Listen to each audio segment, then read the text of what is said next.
경기를 할 때 우리 팀이 예선 탈락했어. 자, 우리 팀이 예선 탈락했어 라고 할 때 여기에서 어떤 단어가 불교에서 온 단어일까요? 예선일까요? 탈락일까요? 뭘까요? 헷갈리시죠? 바로 탈락입니다. 탈락. 불교에서 탈락은 벗어버린다 라고 하는 의미를 담고 있습니다. 벗을 탈자에 떨어질 낙자입니다. 벗어서 떨어진다는 거예요. 다 벗어버린다는 의미를 원래 갖고 있는데 본래 의미는 집착을 벗어나서 마침내 몸과 마음이 해탈하는 그런 경지에 이르는 것을 의미합니다. 그런데 지금은 이게 말이 많이 의미가 바뀌어서요. 경기할 때나 또 시험에서나 좋은 성적이나 기록을 내지 못해서 낙오되는 그런 상황을 탈락했다 이렇게 부르게 되었습니다. 너무 많이 의미가 이렇게 바뀐 케이스죠. 네, 탈락 불교에서 왔습니다. 두 번째는 손해를 끼쳐 면목이 없습니다. 이럴 때가 있어요. 그죠? 그리고 또 사람들이 이렇게 처음 보는 사람들 이렇게 회의에 이렇게 모였을 때 서로 이렇게 면목을 익히고자 했다. 뭐 이런 표현을 쓰기도 합니다. 우리는 보통 이제 첫 번째 예시에서 말씀드린 것처럼 손해를 끼쳐서 면목이 없습니다. 이렇게 표현할 때 더 많이 사용하고 있습니다. 이 면목이라고 하는 것도 불교에서 왔어요. 뭐냐면 불교에서는 신체적으로 이렇게 보이는 얼굴, 어떤 신체적인 외모, 이걸 면목이라고 하는 것 말고 본래, 인간 본래의 진수를 면목이라고 했습니다. 그래서 본래 면목이라고 해서 한 단어로 이렇게 표현을 하기도 하죠. 사람의 외면과 내면을 동시에 의미를 하는 겁니다. 그런데 요즘에는 남에게 이렇게 드러낼 때 체면 치레한다 할 때 그때의 면목이라고 하고 남에게 드러내는 얼굴, 외모 이럴 때 아유 저 사람이 면목이 그래 또 이렇게 성정을 나타낼 때도 이렇게 사용을 하고 있습니다. 자, 세 번째 가볼까요? 세 번째는 현관입니다. 현관. 이건 굉장히 뜻밖의 일이죠. 여러분 글쎄 사람들이 현관이 불교 용어였어? 이렇게 생각하시는 분들 많이 계실 겁니다.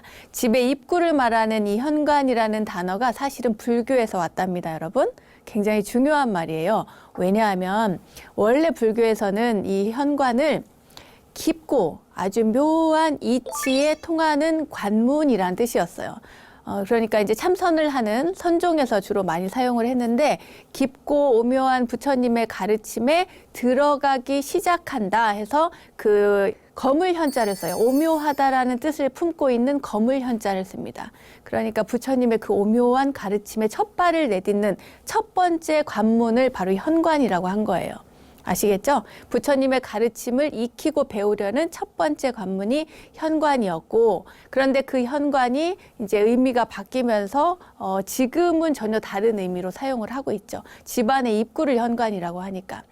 사실은 중생의 근기로는 헤아리기 힘든 부처님의 세계로 들어가는 것이 현관이었는데 이 현관이 어느 순간에서부턴가 점점 바뀌게 된 거예요. 오묘한 깨달음의 세계와는 전혀 다른 그런 문이 되어버린 것이죠. 그러니까 여러분 우리가 매일 드나드는 현관이잖아요. 집의 현관.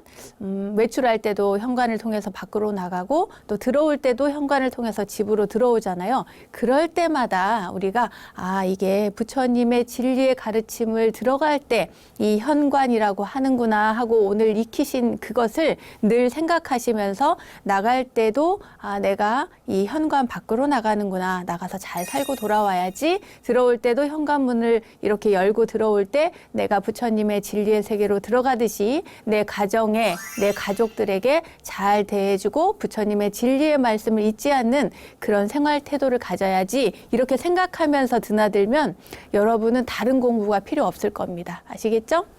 자, 그 다음 단어 소개를 해드리겠습니다.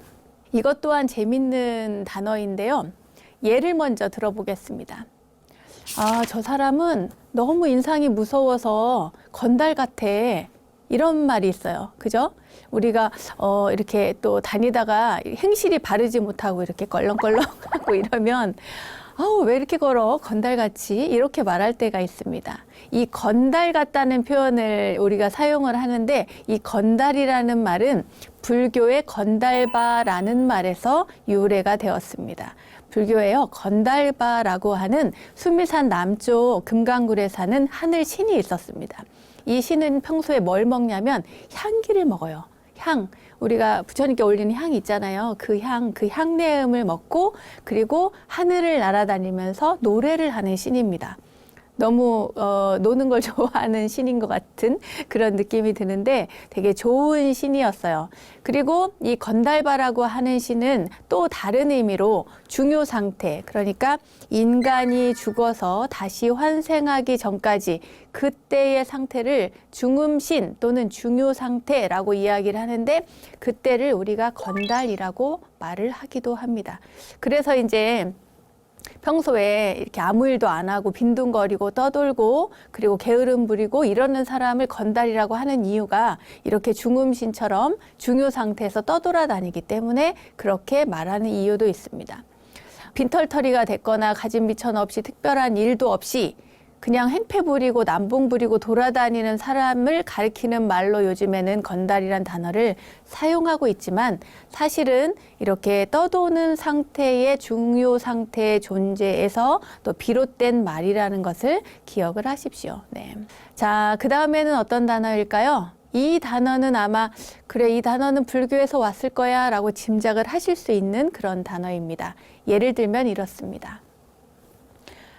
장례식장 갔을 때 삼가 고인의 명복을 빕니다 라고 이렇게 이야기를 하잖아요. 그때의 이 명복이라고 하는 단어가 바로 불교에서 왔습니다. 돌아가신 분에 대한 조의를 뜻하는 고인의 명복을 빕니다 라고 하는 이 명복, 어디에서 왔냐 말하자면 우리가 사람이 죽으면 어딜 가요? 명부를 간다고 하죠.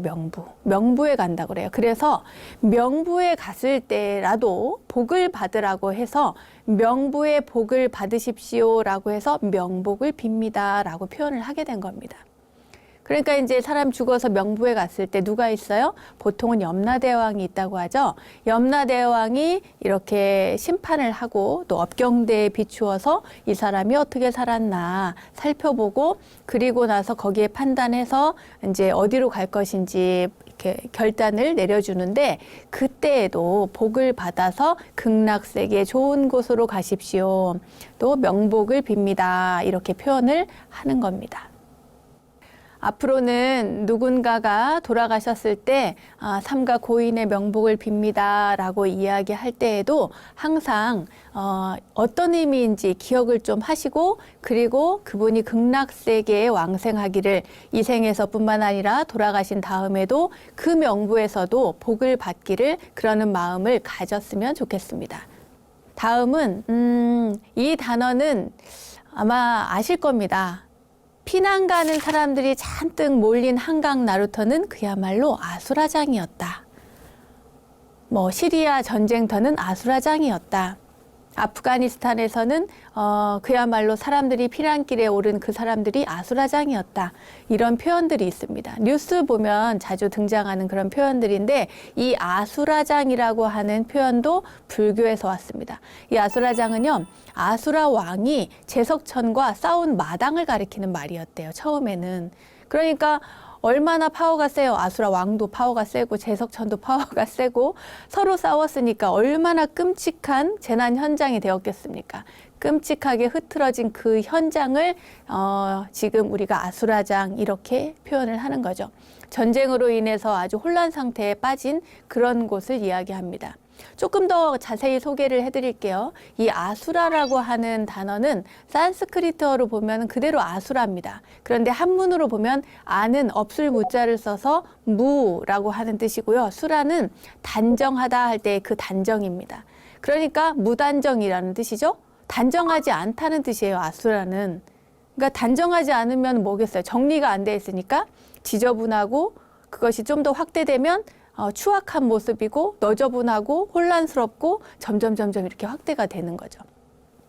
이 아수라는 본래 아주 착한 선신이었대요. 그런데 나중에 하늘 왕과 싸우면서 그러면서 악신이 되었다고 해요.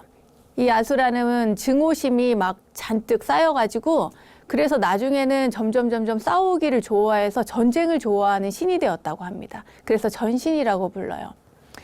다음은 이판사판에 대해서 소개를 해드리겠습니다. 우리 누구랑 싸울 때 싸울 일이 없지만 혹시 이렇게 싸우는 이야기를 듣거나 이렇게 보면은 이판사판이야 한번 해봐 이렇게 이야기하는 그런 경우들이 있죠. 이 이판사판도 원래는 불교에서 왔습니다. 이판은 참선하거나 경전 공부를 열심히 하거나 이렇게 하는 그야말로 이치이자입니다. 이치를 따져가면서 공부하는 그런 스님을 이판 스님이라고 하고요. 사판은 절의 살림, 절의 어떤 생활에 관련된 전반적인 일들을 하는 분을 사판 스님이라고 합니다. 이판과 사판을 이렇게 분리를 하지만 이판 스님은 좋은 스님, 사판 스님 나쁜 스님 이런 것은 없습니다. 아시겠죠? 네. 사실 이판승이 없다면 부처님의 지혜 광명이 길이 이어질 수가 없을 것이고 사판승이 없으면 가람이 존숙할 수가 없기 때문입니다. 그러니까 이판승이었다가 사판승이 되기도 하고 또 사판승이었다가 이판승이 되기도 한 그런 큰 스님들이 사실 많이 계십니다. 자, 그런데 이 단어가 갑자기 요즘에 와서는 이렇게 극단적인 표현이 되었을까요? 그 이유가 있습니다. 뭐냐 하면 조선시대 때 들어서면은 어떻게 됐죠? 불교가 굉장히 많이 탄압을 당했죠. 그때는 사실 출가하는 것이 굉장히 힘든 그런 시기죠. 말하자면 국가가 정책적으로 불교를 탄압했던 그런 시기이니까 출가를 한 스님들은 스스로 자처해서 그야말로 가장 낮은 단계로 내려가는 그런 선택이었습니다. 오죽하면 조선시대 때는 스님이 성 안에 드나드는 것조차도 금지가 되었어요. 그러니까 조선시대 때 스님이 된다는 것은 굉장히 힘든 선택이었습니다. 왜냐하면 탄압받을 것을 자처하면서 마지막 선택지로서 출가를 선택한 분들이 많이 계셨으니까요. 어떤 이판승이 되어야 되겠다, 사판승이 되어야 되겠다 이렇게 결심하고 출가하는 스님은 없는데 어쨌거나 이렇게 힘든 조선시대 때 출가를 한다는 것은 이판이든 사판이든 내가 반드시 출가해서 무언가를 이루겠다. 말하자면 좀 극단적인 표현을 하자면 끝장을 보겠다라고 하는 의미를 포함할 수도 있는 겁니다. 그래서 오늘날에는 막다른 데 이르러서 어찌할 수 없게 되었을 때 그때 이판 사판이야 이렇게 이야기를 하게 된 겁니다. 조금은 씁쓸하고 속상한 이야기죠. 네. 다음은 예시 먼저 들려드리겠습니다. 그는 투기 혐의를 받고 공직에서 물러났다. 또는 조선시대의 투기는 칠거지약 중에 하나였다. 물론 의미가 많이 다릅니다. 밑에 조선시대 때의 투기는 뭔가 시기 질투를 의미하지만 보통 우리가 보편적으로 쓰는 투기라고 하는 단어는 이렇게 땅 투기라든지 또 뭐가 있을까요? 시세 차익을 얻기 위한 투기 이런 표현으로 많이 씁니다. 그런데 이 투기라고 하는 단어가요, 원래는 불교에서 나온 단어입니다. 여러분 머리를 막 굴려보세요. 어디서 이런 단어가 나왔지? 투기라는 말은 굉장히 안 좋은 나쁜 이미지를 가지고 있는 단어인데 저도 사실은 몰랐습니다. 이 투기라는 단어가 이번에 여러분들께 소개를 해드리려고 공부하는 과정 중에 알게 됐는데 사실은 투기라고 하는 것은 이게 던질 투자에 그 그릇 기자, 기운 기자입니다. 기운 기자. 그러니까 원래는 한치의 차이도 없이 호련히 깨달아 얻는 것. 그래서 어떤 그 기운을 던지는 거죠.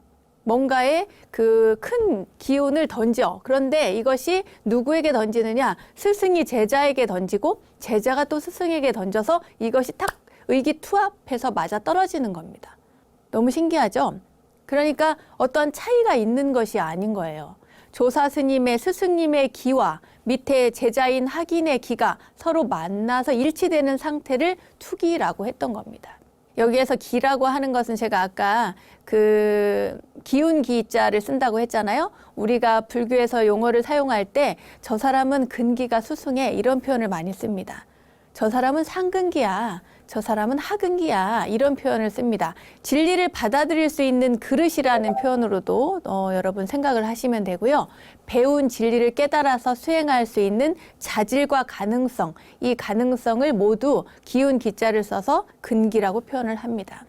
아까도 말씀드린 것처럼 스승과 제자가 이렇게 수행을 하다가 선문답을 하고 기가 투합했다. 또는 기가 맞아 떨어져서 이렇게 만났다 할 때에 그때를 투기라고 하는데 또는 투합이라고 하는데요. 이 선종에서 사용하던 스승과 제자의 투합한 경지를 우리는 보통 인가받았다고 표현을 해서 투기했다 이러면 인가를 받았다라는 표현인데 이게 이렇게 수승한 단어가 현대에 와서는 무슨 뭐 땅 투기했다라든지 뭐 이렇게 조금 갑자기 생기는 큰 이익, 뭔가 시세 차익을 노리고 하는 그런 투기 이런 걸로 많이 변질이 돼서 의미가 그래서 나쁜 뜻으로 사용이 되고 있어서요. 이 불교 용어가 이렇게 나쁜 뜻으로 예를 들어서 아까 이판사판도 마찬가지지만 이렇게 변질되는 경우들이 많이 있는데 추측컨대 이것도 어쩌면 그런 조선시대 때 불교를 탄압하는 그 500년의 역사가 우리 시대에 지금까지도 내려오면서 약간 폄훼되는 그런 영향이 있었던 것이 아닌가 이런 생각이 듭니다. 여러분 그 교회 가면 저분은 교회 장로님이야 이런 표현 우리가 교회를 갈 일은 없구나 죄송합니다. 아는 분이 뭐 이웃에 사시는 분이 교회 장로님이다 이런 표현 들어보시죠? 권사님, 장로님, 목사님 이런 표현 하잖아요. 그때 그 장로라고 하는 단어도 사실은 불교에서 왔습니다. 어떤 모임이나 조직에서 나이가 이제 지긋하고 덕이 높은 사람을 높여 부르거나 할 때 그때 장로라는 표현을 쓰는데 원래 불교에서는 지혜가 있고 덕행이 높고 또 연로하신 분, 나이가 또 이제 높으신 분 그런 비구 스님을 통칭해서 장로 스님이라고 불렀습니다. 그래서 경전에 보면 장로 아무개 이렇게 나와요, 실제로. 네. 그렇게 아주 오래된 불교 용어 장로가 오히려 지금은 마치 개신교에서 원래 쓰던 용어처럼 되어버렸습니다. 그래서 몹시 속상합니다, 저는. 왠지 이 불교 용어를 빼앗긴 것 같은 그런 느낌이 들어요. 요즘에는 뭐 타종교에서 49제도 지내고 막 이런다고 그래서 아니 49제는 원래 불교 건데 막 이렇게 속상해 할 때가 있습니다. 어쨌거나 이 장로라는 단어가 불교 용어였다는 사실 여러분 기억하시고요. 뿐만 아니라 우리 이웃 종교가 사용하고 있는 그런 불교 용어들이 또 많이 있습니다. 예를 들어서 교회 같은 경우도요. 교회가 현대사회에서는 그 기독교의 교의를 가르치고 있는 곳이라고 이렇게 우리가 알고 있죠. 사실 교회는요. 가르칠 교자에 모일 회자, 부처님의 가르침을 믿는 사람들이 예불을 모시고 법문을 듣는 그런 모임에서 비롯된 겁니다. 부처님의 가르침, 부처님의 가르칠 교자에 그 가르침을 사람들이 모여서 배우고 익히는 곳이 바로 교회였어요. 알고 꼭 기억을 하십시오. 자, 재밌는 이야기는 더 있습니다. 성당도 마찬가지입니다. 이건 성당은 성스러울 성자에 집당자를 쓰거든요. 이 성당도 역시 성스러운 집이라는 의미로 천주교에서는 뭐 그 천주교 성당 이렇게 이야기를 하지만 유교에서는 공자님 묘당을 성당이라고 그래요. 그리고 우리 불교에서는 원래 법당이나 불당을 성당이라고 했습니다. 그러니까 성당이 지금은 어떤 고정관념으로 그 천주교의 성당으로만 이렇게 그 생각을 하고 있지만 본래는 그렇지 않다는 겁니다. 성스러운 당은 어디에도 있다는 거예요. 유교에도 있고 불교에도 있고 그리고 천주교에도 있겠죠. 이 모든 것들이 성스러운 당, 성당은 한 곳에 천주교에만 이렇게 있는 것이 아니다. 여러분 기억하십시오. 또 중요한 단어 하나를 더 가르쳐 드리겠습니다. 우리가 왜 그 교회 다니시는 분들이 그런 얘기 하잖아요. 아우 전도해야 돼 뭐 이런 얘기도 하고 실제 전도를 많이 합니다. 이 전도라고 하는 단어도 그분들이 많이 사용을 해서 그렇지 사실은 이 불교에서 부처님께서 아주 오래전에 처음 설법을 마치시고 제자들에게 나중에 이제 60명의 제자들에게 그 떠나라고 할 때 자 이제 전도를 떠나라 하면서 이야기하는 전도선언이라는 게 있어요. 그 전도선언에서 비롯된 그런 단어거든요. 그러니까 원래로 따지면 불교 용어인데 우리가 사용을 자꾸 안 해서 그러는 거예요. 여러분, 그 포교한다고 이렇게 해서 포교는 불교 용어고 전도는 개신교 용어고 이렇게 구분 짓지 말고 이게 원래 우리 용어니까 우리도 포교라는 단어, 전도라는 단어 이런 것들을 많이 사용해서 우리 용어를 빼앗기지 말고 잘 써야겠습니다. 갑자기 제가 너무 강조해서 이야기를 하는 것 같아가지고 약간 좀 죄송합니다. 자, 이제 넘어가 볼까요? 불교에서 온 용어가요 굉장히 많은데 그 중에 마지막입니다. 이번에도 예시를 먼저 들어드릴게요. 그는 출세를 꿈꾸면서 서울로 올라갔어. 이렇게 얘기를 할 때, 자, 뭘까요? 이건 너무 쉽다, 그죠? 왜냐하면 출세라고 하는 단어를 절에 다니시는 분들 또는 특히 이 불교 방송을 시청하시는 여러분들이라면 많이 들어보셨을 겁니다. 출세, 출세. 말하자면 벗어날 출, 날 출자에 세상 세자, 세상을 벗어났다는 의미겠죠. 보통 세상에 잘 알려지고 또 높은 지위에 오르는 것을 우리가 그냥 출세한다, 저 사람 출세했어 이렇게 이야기를 하죠. 저도 재밌는 얘기를 하자면 고향 친구, 중학교 때 고향 친구들을 옛날에 만났는데, 옛날까지는 아니구나. 몇 년 전에 만났는데, 우리 스님 출세했어. 이렇게 이야기를 하더라고요. 왜냐? 방송에 나온다고. 그래요. 이렇게 세상에 알려지는 것을 출세했다. 이렇게 표현을 하기도 합니다. 그런데 원래는 불교에서 아주 다른 의미로 표현을 했습니다. 뭐라고 했느냐? 첫 번째, 불보살님이 중생세계에 출연해서 중생을 교화한다라고 할 때 사람이 출세해서 많은 사람이 행복을 얻는다는 뜻과 유사하게 연결이 됩니다. 이게 무슨 말인가 하면 부처님께서 중생세계에 와서 많은 중생들을 교화를 하시잖아요. 그러면은 이익을 누가 받습니까? 중생이 받겠죠. 그러면은 중생이 불보살님의 가피를 입으면 어떻겠어요? 행복해지겠죠? 좋아지겠죠? 그래서 출세했다라고 하는 표현이 되는 겁니다. 많은 사람이 행복을 얻었어. 그래서 부처님이 불보살님의 가피를 얻어서 출세했다라고 하는 겁니다. 너무 뜻밖이죠, 여러분? 네. 그리고 두 번째는 세상의 인연을 벗어나서 불도 수행에 전념하는 것을 뜻합니다. 그러니까 세간에서 벗어났다 할 때에 출세간의 준말로 출세라고도 표현을 합니다. 그러니까 출가했어 라고 말할 때 그때도 출세가 되는 거죠. 출세간, 세상을 벗어나게 된 거니까요. 그리고 세 번째는 이런 의미도 있습니다. 공부를 많이 했어요. 참선도 많이 하고 경전도 많이 보고 공부를 많이 해서 나이가 어느 정도 먹고 더 이상 이제 앉아서 수행하기도 경전을 보기도 어려워요. 그럴 때 연로하신 그 노 수행자들이 조금 더 편안하게 수양하는 것, 그것을 출세했다 이렇게 이야기를 합니다. 전혀 다른 의미니까 여러분 출세라고 하면 우리가 보통 일반적으로는 굉장히 뭔가 욕망 덩어리 같이 느껴지잖아요. 욕망이 가득한 것처럼 출세하기 위해서 뭐 악착같이 달려드는 것 같은 그런 느낌인데 원래는 그런 의미가 전혀 아니고 우리가 출세간의 의미처럼 그 세상을 버린다는 의미라든지 또는 불보살님의 가피를 입어서 인간들이 행복해져서 또 세상과는 무관하게 행복해지고 좋아지는 것을 출세했다 이렇게 표현하고 또 연로하셔서 수양하는 사람을 또 출세하셨다 이렇게 이야기를 했으니까 전혀 다른 의미라는 것 여러분 생각을 하시기 바랍니다.